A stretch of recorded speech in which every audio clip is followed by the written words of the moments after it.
전하기 전에 잠깐 광고하려고 합니다. 이렇게 사진 보여주시고요. 얼마 전에 우리 선교사님들을 위한 목적 헌금을 내신 우리 성도님이 계셔서 기도하다가 우리 교단 선교사 훈련원 원장님께 연락을 드렸고요. 원장님께서 그 안식관에 선풍기와 믹서기가 없다고 기도하셨는데 12개의 방에 선풍기와 믹서기를 놓으면 감사하겠다고 하셨습니다. 그래서 목적 헌금의 일부로 우리 선풍기 12대와 믹서기 12대를 섬기게 되었습니다. 목적 헌금으로 섬겨주신 성도님께 감사드리고요. 현재 코로나로 인해서 이제 성도님들이 많이 이제 한국에 와 계신데 안식관에 머무시는데 안식관이 자리가 없어요. 그래서 또 이렇게 다른 지역에 가신 분들도 계시는데 우리 성도님들 계속적으로 영육혼에 강건할 수 있도록 계속 중보해 주시기를 바랍니다. 우리 성도님 계셔서 감사합니다. 하나님께 영광 박수 드리겠습니다.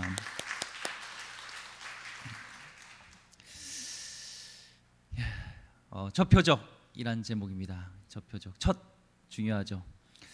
예수님께서 첫 표적을 이제 가나 혼인잔치에서 행하셨는데 사람들이 예수님을 이렇게 믿는다 할 때 믿지 못하는 부분들이 이제 법칙을 깨는 것들이죠. 오늘 말씀에 보면 이제 물이 포도주로 되는 것은 사실 이제 화학 반응으로 보면은 이 에틸 알코올이라든지 메틸 알코올은 이 C2H5OH 또 CH3OH였는데 이게 H2O로 물이라는 과학으로 이렇게 반응한 것은 이 기체 반응의 법칙, 이런 법칙을 깨는 행위거든요. 그래서 법칙을 깨는 거 보면은 이 말씀은 가짜구나 이렇게 생각할 수가 있어요. 근데 우리 다시 한번 생각해 보면은 누군가에게 법칙을, 우주의 법칙을, 이 지구의 법칙을 깰 수 있는 분이라면 이 우주를 만드신, 그 법칙을 만드신 분이시거나 아니면 이 말씀이 가짜거나 둘 중에 하나겠죠. 우리는 이 말씀이 진짜로 믿고 우주를 창조하신 분이 바로 우리 하나님이시기 때문에 이런 우주의 법칙도 깰 수 있다고 저는 믿습니다. 예수님은 우리를 위해서 십자가에서 돌아가시고 또 부활하셔서 우리에게 영원한 생명을 주셨습니다. 그리고 예수님의 사역, 예수님의 역사는 끝이냐? 예수님의 기적은 끝이냐? 아닙니다. 예수님은 2000년 전에 그렇게 우리를 위해서 십자가에서 구원하시고 또 지금도 우리와 함께 하시고 지금도 역사하시고 지금도 이적을 행하고 있는 줄 믿습니다. 히브리서 13장 8절 말씀에요. 예수 그리스도는 어제나 오늘이나 영원토록 동일하시니라. 아멘. 예수님은 이 첫 표적을 행하셨던 예수님이 지금도 우리와 함께 하시고 우리도 놀라운 일들을 행할 줄 믿습니다. 오늘 본문은요, 예수님이 이 땅에서 행하신 첫 번째 표적인데요, 유명한 이 가나 혼인잔치 이제 기적입니다. 예수님과 이제 예수님의 어머니 그리고 5 제자가 이 가나 혼인잔치에 이제 초대를 받았어요. 그런데 이 잔치 도중에 뭐가 떨어졌죠? 이 포도주가 떨어진 거죠. 그러니까 언제 기적이 일어났죠? 포도주가 부족할 때, 포도주가 떨어졌을 때 이적이 일어났습니다. 오늘 3절 말씀에 보니까 포도주가 떨어진지라 예수의 어머니가 예수에게 이르되 저들에게 포도주가 없다 하니, 이 놀라운 역사 이적은요, 없을 때, 부족할 때 일어난 것을 보게 돼요. 부족함이 때로는 우리 가운데 축복이 될 수 있는 것을 보게 됩니다. 부족함이 기적을 가져오는 원인이 제공됐다는 것을 보게 됩니다. 우리의 부족함, 우리의 연약함, 그것을 우리 예수님께 올려드릴 때 예수님은 그것을 재료 삼아서 놀라운 이적과 놀라운 역사를 일어나는 것을 보게 됩니다. 우리의 문제가 살다 보면 항상 있을 수 있어요. 문제가 없는 분 없어. 여기 문제 없는 분 있어요? 다 있죠. 문제가 다 있습니다. 그런데 이 문제를 어떻게 이걸 다루고 어떻게 하냐에 따라서 우리의 신앙이 발전할 수도 있고 우리가 성숙할 수도 있게 될 수 있습니다. 왜냐하면 이 문제가 있을 때 우리는 주님 앞에 나오니까요. 그렇지 않습니까? 우리가 문제 있을 때, 염려, 근심, 걱정 있을 때 주님께 나오지, 태평하고 좋은 일만 가득하고 할 때 주님께 잘 안 나오는 것을 보게 돼요. 이 예수님 당시 때 이 혼인 예식을 문화를 보면은 우리는 예식을 며칠 동안 하죠? 하루잖아요. 2박 3일 갔다 오셨나요? 하루잖아요. 토요일날이라든지 뭐 주일이라든지 하루 하잖아요. 근데 이스라엘의 혼인 예식은 이게 일주일 동안 해요. 길죠. 일주일 동안.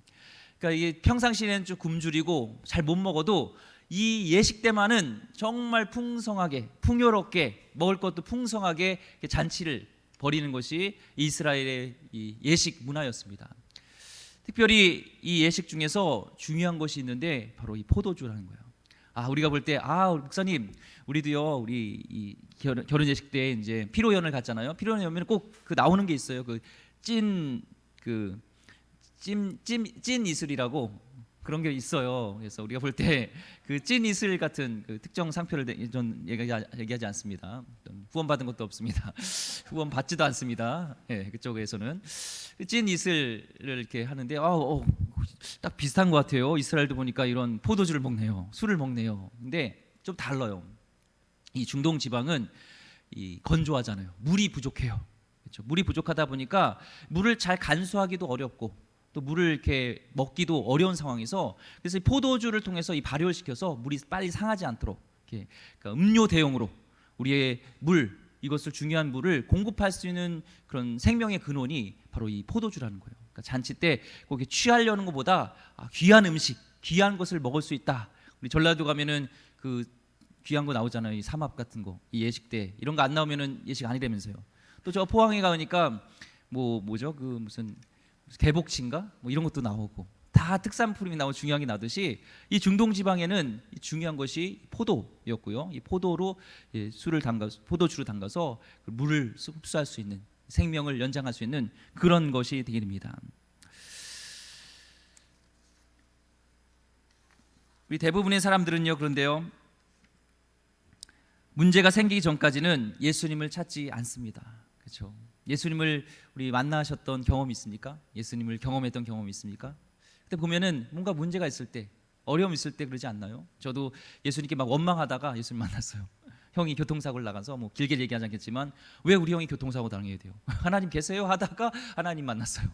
그러니까 뭔가 문제와 어려움 때 하나님께 나와서 따지든지 하나님 간절히 찾든지 하다가 예수님을 만납니다.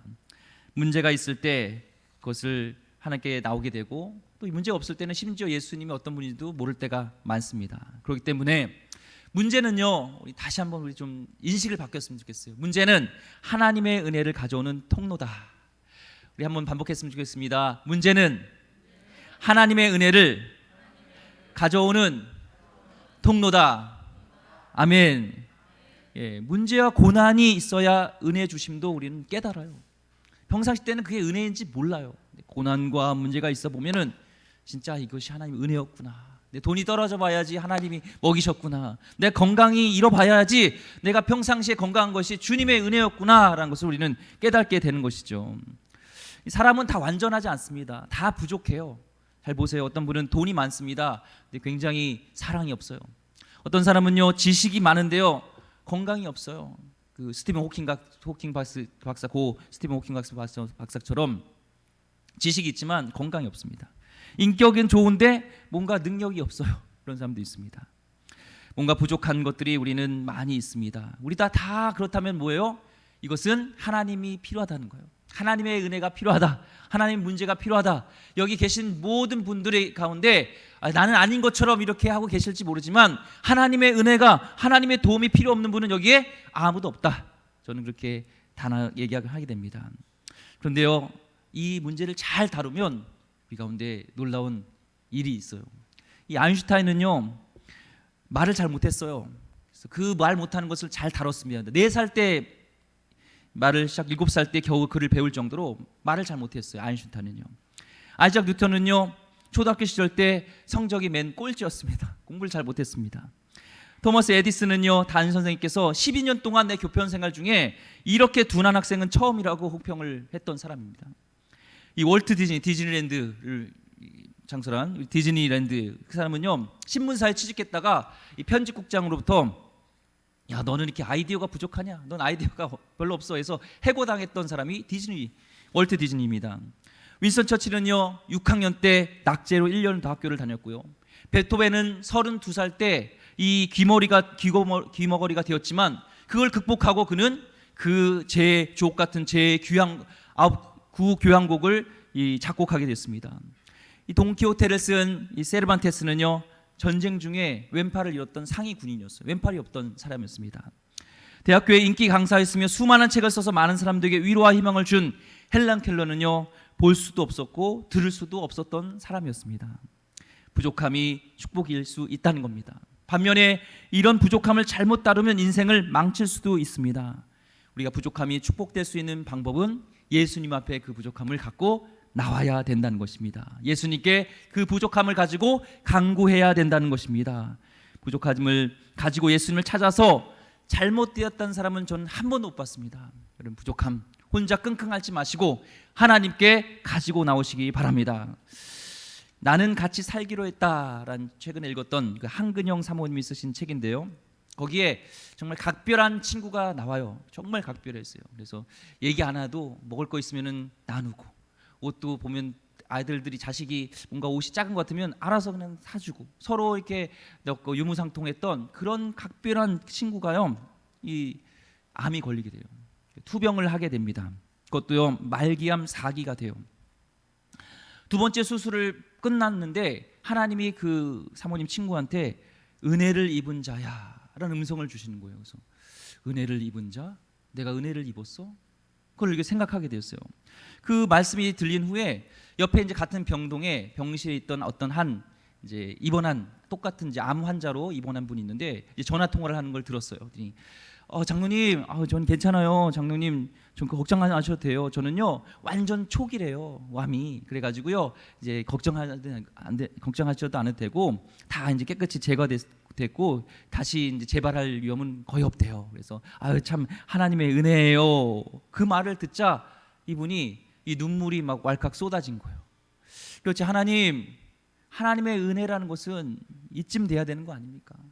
암이 걸려도 초기에 발견하게 되어지고 또한 완전히 치료돼야지 이것이 하나님의 은혜 아닙니까? 저는 이게 은혜입니까? 라는 의문을 갖게 된다는 거예요. 그 문제를 가지고 그 고민을 하다가 어느 순간 이제 하나님의 은혜였다는 것을 깨달으면서 이런 답을 합니다. 저는 며칠 전에 딸이랑 교회 오빠 이관희 책을 사서 봤거든. 그 친구에게 얘기하는 거예요. 이관희 집사님이 몰핀 진통제를 먹으면 정신이 흐려져 성경책을 읽을 수 없으니까 몰핀을 끊고 통증을 견디며 마지막 시간을 보냈다는 얘기가 나오더라고. 나한텐 충격이었어. 나도 이렇게까지 말씀을 사모할 수 있을까? 나한테 그런 통증이 찾아온다면 내가 견딜 수 있을까? 하나님 왜 그분에게 통증 없는 마지막을 주지 않으셨을까? 난 책을 읽으면서 비로소 알겠더라. 얼마 전에 떠나신 권사님처럼 아무 통증 없이 죽음을 맞는 것도 은혜지만 이관희 집사님처럼 통증을 견디며 죽음을 맞게 하시는 것도 하나님의 은혜구나. 한 번에 낫는 것도 은혜, 병이 머리카락 한 올만큼씩 낫는 것도 은혜이듯이 그러다가 언젠가 병이 완전히 낫는 것도 은혜, 병이 안 나아 고통도 없고 눈물도 없는 하나님의 집에 우리를 데려가시는 것도 은혜인 거야. 나는 그런 하나님의 은혜를 입은 자였어. 그래서 하나님이 내게 은혜 입은 자라고 말씀하셨나 봐 라는 것을 깨달았다는 것을 간증을 제가 듣게 됐습니다. 여러분, 문제를 만나시면 기뻐하시기 바랍니다.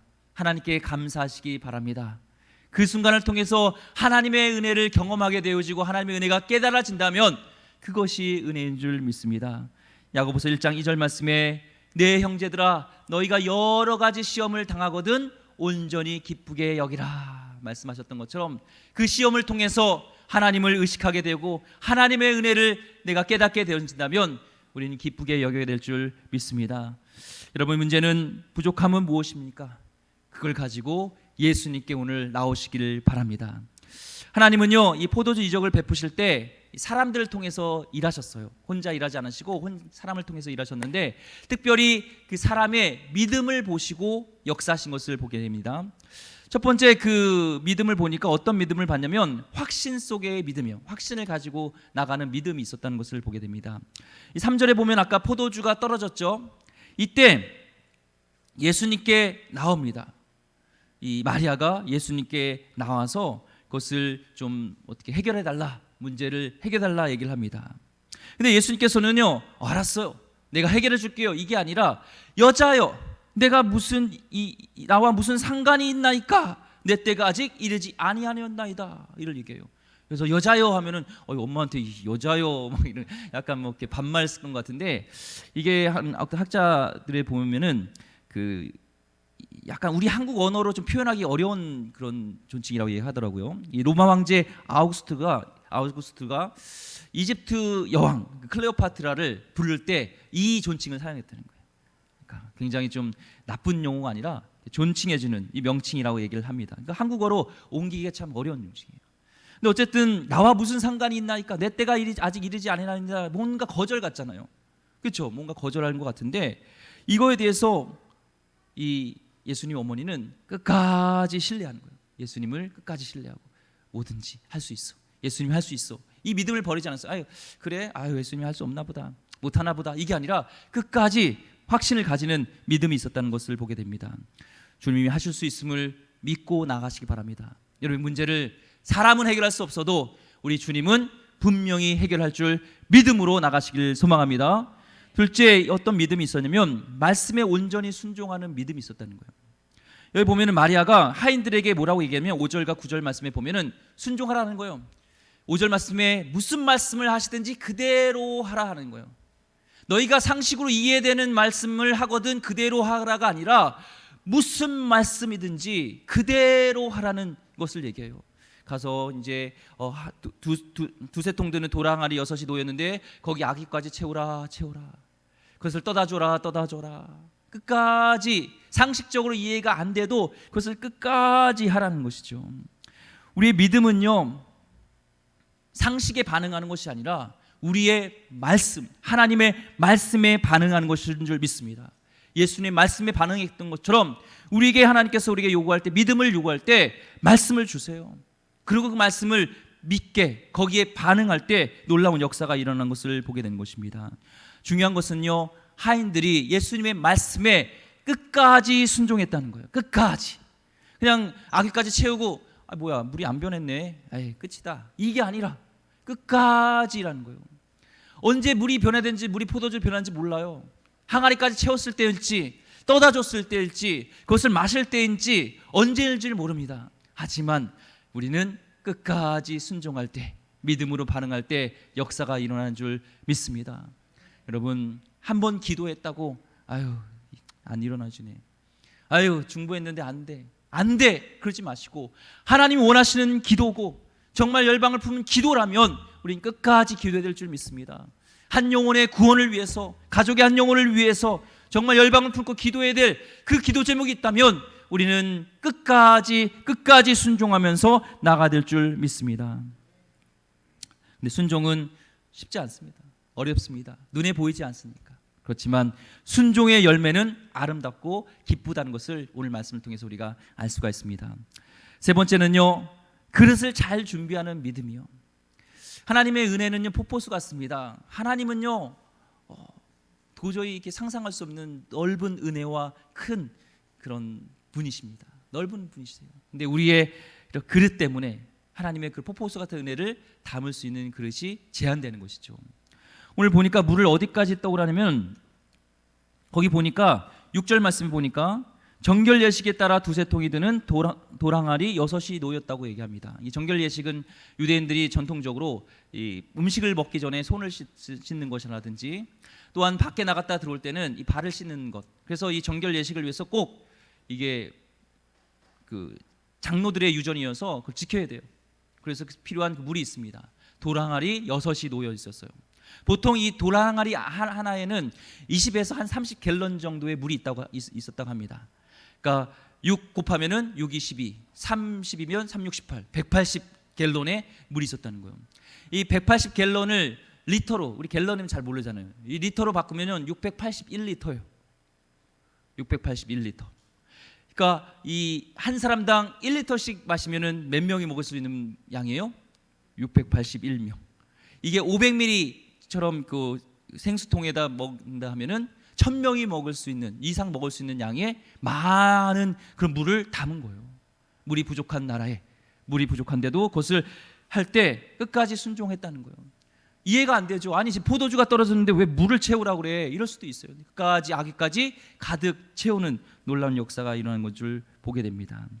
예수님 하시는 언제나 풍성하십니다.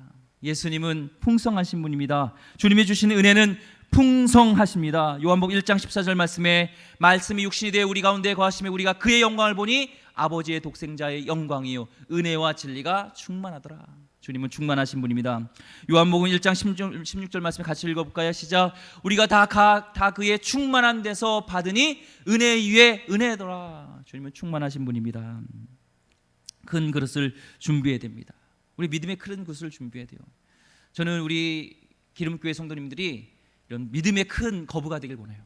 믿음의 큰 그릇. 그래서 거부가 나오길 원해요. 하나님 나라를 위해서 쓰임받는 그릇. 그러기 위해서는요, 그 믿음의 훈련이 뭐냐면 물이 그게 포도주 변할지 모르지만 순종하는 거에 말씀하면은 그 가운데 크게 그릇을 크게 하는 거예요. 쫀쫀하게 하지 말고요. 이 한국에 오신 이 언더우드 선교사님이 계시죠. 선교사님 중에. 근데 하나님께서는 보면은 그 믿음의 사람과 이렇게 하나님 일을 한 사람과 이렇게 거부와 하나님은 같이 일을 하세요. 이 언더우드 선교사님 형이 그때 하나님이 어떤 것을 주셨냐면은 지혜를 주셨냐면 타자기를 개발하게 해주셨어요. 그래서 언더우드 타자기, 당시에 이 언더우드 타자기가 개발되어서 많은 판매가 됐습니다. 돈을 엄청 많이 벌었어요. 그래서 언더우드 선교사님이 한국에 와서 마음껏 사역하고 마음껏 선교하고 우리 한국 땅을 위해서 복음을 위해서 그렇게 헌신할 수 있었던 물질적인 충만한 체험이 어디서 왔어요? 형을 통해서요. 하나님은요 지금도 찾고 계십니다. 금도 내 곳이요 은도 내 곳이요 지혜도 내 곳인데 하나님이 원하는 자, 마음에 합당한 자에 하나님 부어주시는 충만하신 분, 은혜의 은혜를 덧입혀 주시는데 문제는요 나의 믿음의 그릇이에요. 바라기는 여러분의 믿음의 그릇이 커지길 원합니다. 순종하라 할 때 순종하고 물질적인 것들을 크게 하길 원합니다. 공수훈련을 제가 군대 있을 때 받았는데요, 이 비행기를 타기 전에 비행기를 탈 때 500m도 올라가고 뭐 1000m도 올라가고 많이 올라가잖아요. 그 전에 먼저 마지막 훈련이 뭐냐면은 지상 훈련을 막 이렇게 구보도 하고 막 그래요. 막 뛰어오는 훈련도 하고 고소공포증이 있는지 없는지 마지막 확인하는 것이 이 11m 맥타워라는 모형탑이 있습니다. 거기서 뛰어내려야 되는데 이 고소공포증이 있으면요 다리가 짝다리가 나요. 이 비행기에서 할 때는 짝다리가 나면 안 되고 멀리 뛰어야 되거든요. 이 공포를 잊어야지 멀리 뛰어야지 이 동체에 부딪히지 않고 뛰어내릴 때 딱 멈추지 않아서 뒤에 있는 사람이 걸리거나 이런 일이 없어요. 그래서 그것을 먼저 테스트가 끝나야지 공중에 올라갑니다. 근데 굉장히 무서워요. 11m 보면요 밑에가 뚜렷이 보이는데 뛰어내리면 꼭 죽을 것 같은. 그러니까 너무 높으면은 그냥 감각이 없어요. 그냥 뭐야 이게 조그마다 생각하는데 개미 새끼 같은 집이 성냥감 같은. 그런데 이 11m는 너무 뚜렷해요. 현장감이 딱 있어요. 거기서 뛰어내려야 돼요.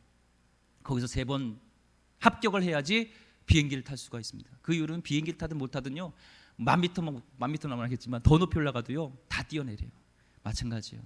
우리 하나님께서는요 믿음의 그릇을 크게 하게 해서요 물질적인 것들을 훈련시켜서요 거기에 우리가 이겨야 돼요. 거기서 승리해야 돼요. 하나님은 그런 사람을 통해서 또한 역사하신 줄 믿습니다. 우리 기름교회 성도님들 믿음의 그릇을 크게 하여서 하나님의 한량없는 그 축복이 여러분 가운데 임하기를 바라고요. 그걸 통해서 더 나누고 섬길 수 있는 일을 원합니다. 내가 목사님 저는요 많은 거부가 되면 나눌게요. 그때 되면 안 돼요. 지금부터 작은 거 11미부터 뛰는 훈련을 해야지 공중에 올라갈 수 있습니다. 그럼 물질의 훈련이 있어서 돈 많이 내라는 게 아니에요. 헌금 많이 하라는 게 아니에요. 나눔과 섬김은요 이거는 하나님 나라의 확장에 필요한 것입니다. 반드시 그것을 여러분들은 믿음의 거부가 되는 여러분 되길 소망합니다. 근데 이 기적을 통해서 우리는요 기적보다 예수님께 좀 초점을 맞춰야 돼요. 이적이 아니라 예수님께 초점을 맞춰야 됩니다. 예수님이 어떤 분이냐, 이 표적을 통해서 첫 번째 표적을 통해서 이 표적은 사인이잖아요. 그러니까 이걸 통해서 그 자체의 목적이 아니라 그 표적을 통해서 예수님이 어떤 분인가를 드러내는 거거든요.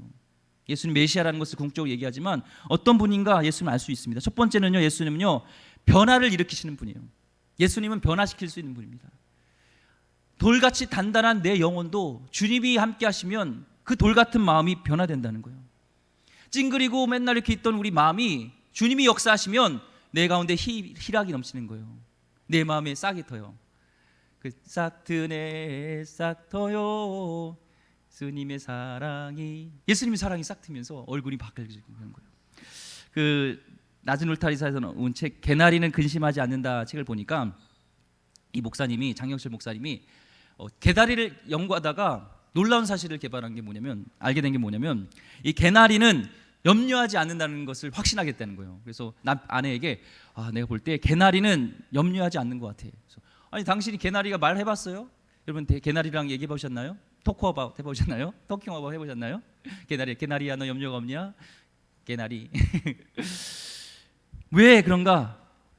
자기는 왜냐면 만약에 이 개나리가 염려를 한다면 그렇게 순결한 노란색을 드러낼 수 없다는 거예요.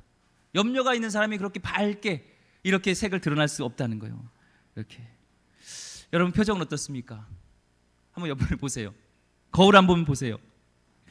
하나님이 내 안에 계시고 하나님이 함께 하시면 내 안에 변화가 일어납니다. 밝게 된다는 거예요. 오늘 내 안에 오늘 거울 한번 보시고 늘 심각한 그런 과묵한 뭔가 그런 표정이 있다면 아직 내가 예수님을 제대로 만나지 못한 거거나 예수님이 내 안에 없다는 거예요. 예수님이 계시면 변화됩니다. 우리 포도주로 변화되듯이 우리 삶이 기쁨으로 변화되고 환경을 뛰어넘는 것으로 변화되게 될 줄 믿습니다. 예수님을 믿고 안에 모실 때요 또한 뭐가 변화되면 좋게 변화돼요. 예수님은 좋은 것을 주시는 분입니다. 오늘 10절 말씀에 보니까 여기서 중요한 단어가 좋은이에요. 좋은 포도주를 내게 됐다는 거예요. 예수님이 역사하실 때 좋게 됩니다. 예수님이 함께 하실 때 이렇게 좋아졌지 나쁘게 된 것이 없어요. 우리가 볼 땐 나쁜 것 같지만 예수님이 함께 하셨을 때 좋게 된 것을 보게 됩니다. 마태복음 7장 11절 말씀에 너희가 악한 자라도 좋은 것으로 자식에게 줄 줄 알거든. 하나님께 좋은 것을 주실 때 주는데 하물며 계신 너희 아버지께서 구하는 자에게 좋은 것을 주시지 않겠느냐. 우리 예수님을 오해하지 마시기 바랍니다. 우리 예수님은요 좋은 것을 주시는 분입니다. 우리에게 가장 좋은 것은 누구예요? 예수님을 주셨잖아요. 예수님이 우리에게 주셨습니다. 이거 가장 좋은 것이고요. 또한 누가복음 11장 13절 말씀에 아버지의 구하는 자에게 좋은 것을 바꿨습니다. 성령님을 우리에게 주셨습니다. 내가 세상 끝날까지 너희 항상 함께 하리라. 우리와 오늘 함께 하시는 성령님을 우리에게 주신 줄 믿습니다. 성령님이 우리에게 가장 좋으신 분이에요. 저도 하나님께 너가 가장 구하는 게 무엇이냐 하면 성령을 구합니다. 성령 충만을 받아서 권능 받아서 하나님 증인 되길 원합니다. 하나님 복음을 증거하길 원합니다. 하나님의 그런 사랑을 전하는 사람 되길 원합니다. 이것이 나에게 소망인 것처럼 가장 좋은 것을 주시는 분입니다. 마지막은요, 예수님은요 갈수록 좋은 것을 주시는 분이에요. 마지막은 아니고 죄송합니다. 예수님은 갈수록 좋은 것을 주시는 분이에요. 오늘 9절과 10절에 보니까 연회장이 포도주를 보통은 좋은 것을 줬다가 취한 것 후에는 이제 좀 나쁜 것을 주는 건데 지금 보니까 포도주가 더 좋게 되는 거예요. 갈수록 좋아지는 거예요. 제자들도요 처음에 예수님께서 말씀을 주셨습니다. 근데 예수님께 십자가에서 예수님의 자신을 주셨습니다. 예수님이 승천하신 후에 성령님, 우리의 시간과 공간을 초월하시는 성령님을 주셨어요. 예수님은 시간과 공간을 초월하지 못했지만 이 성령님은 시간과 공간을 초월해서 제자들과 함께하여서 그들에게 복음을 전할 때 담대하게 하시고 능력을 힘있게 하시고 그들과 함께 하셨던 것처럼 우리에게 가장 좋은 것을 계속적으로 주시는 분이 우리 하나님인 줄 믿습니다. 저도 삶을 보니까요 집을 봤어요. 집. 처음에 와이프랑 결혼해서 이렇게 살 때 제 방에서 살았습니다. 제 방. 어머니 우리 집이 이제 지하였는데 거기서 방이었는데 이렇게 문이 여닫이인가요? 이렇게 미닫이라고 이렇게 여는 거였는데 거기 유리도 이렇게 비쳐요. 그리고 이게 지하다 보니까 창문을 열면요 자동차 매연이 들어오고 사람이 왔다 갔다 하는 곳이어서 둘이 딱 누우면은 꽉 차는 방. 거기서 시작을 했고요. 또 이제 선교사 훈련원에 들어가니까 거기에 선교사님들이 많은데 공간이 부족해가지고요 한 집에 2가정씩 살았어요.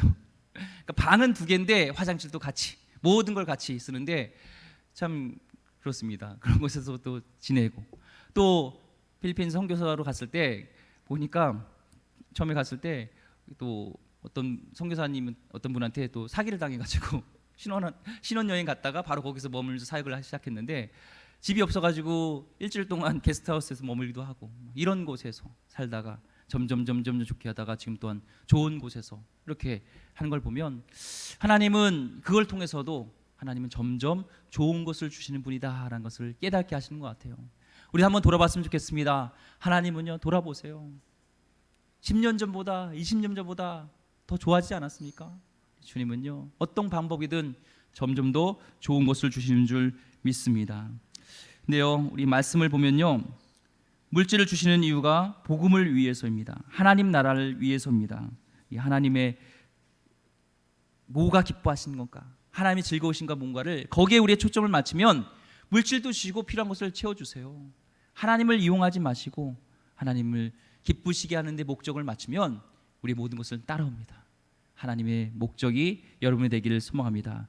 마지막으로 예수님은 가정을 축복하세요. 오늘 첫 표적이 일어나는 곳이요, 이 가정이 시작되는 혼인 예식이잖아요.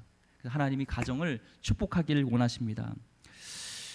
뭐 홀로 살든지 결혼을 한 가정이든지요, 그 가정에 예수님이 주인 되어질 때, 모시고 살아갈 때 그 가정은 행복합니다. 문제를 변화시키십니다. 하나님은 그렇게 가정을 축복하기를 원하십니다. 여러분, 가정이 예수님이 주인 되어지는 그런 가정 되기를 소망합니다. 이 가나 혼인잔치의 결론입니다. 2장 11절입니다. 예수께서 이 표적을 갈릴리 가나에서 행하여 그의 영광을 나타내심에 제자들이 그를 믿으니라. 우리는 이적과 표적과 역사에 관심을 두지만 진짜 성경에서 말씀하고 있는 것은 그런 기도 응답과 역사와 이 표적을 통해서 무엇을 알길 원하면 예수님을 더 알아가길 원하는 거예요. 예수님을 더 믿게 되길 원하는 겁니다. 여러분, 어떻습니까? 우리가 신앙생활하는 것이 예수님을 더 알길 위해서 믿습니까? 아니면 예수님을 믿음을 통하여서, 예수님을 믿으면 뭔가 복이 임하고, 예수님을 믿으면 뭔가 이렇게 불안한 것들이 없어지고, 예수를 믿으면 뭔가 안전사고도 일어나지 않는 보험처럼 그렇게 예수님을 믿습니까? 바라기는 예수님을 더 알아가는데 우리가 더 초점 맞추기를 원하고, 여러분의 놀라운 역사를 통해서 예수님을 더 믿게 되어지는 귀한 믿음의 사람 되기를 주의 이름으로 축원드립니다. 기도하겠습니다. 하나님,